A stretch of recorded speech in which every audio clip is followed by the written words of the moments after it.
Look at how nice that snow is down there, honey. Yeah, I'm gonna go on this one. Okay, well let's. This is even nicer.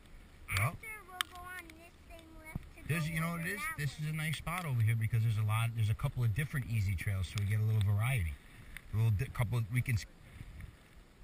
We can ski a couple of different trails. No, we can go in there and go through there, those little rolling things. We can go through those little things. Yeah, and I can do the jumps. What? I can do the little tiny jumps right there. You think so? Yeah, I don't even jump. I just go over that little ramp and bring me back out. Huh? Well, whatever. Someone wants to ski down Oh, that's no good.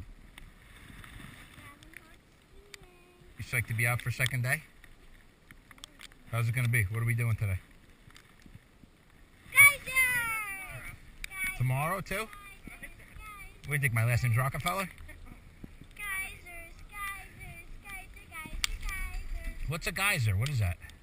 Daddy, What? that was just when we were doing this thing. Oh, what, the snow gun you mean? Oh, okay. I call them geysers. Okay. You call them whatever you want. Look at how high up we're going. You can't even see the end almost up there. Yeah, you think so?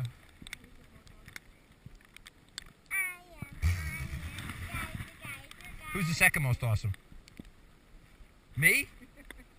All right. What about mommy? Number 3? Close third? Yeah. Okay.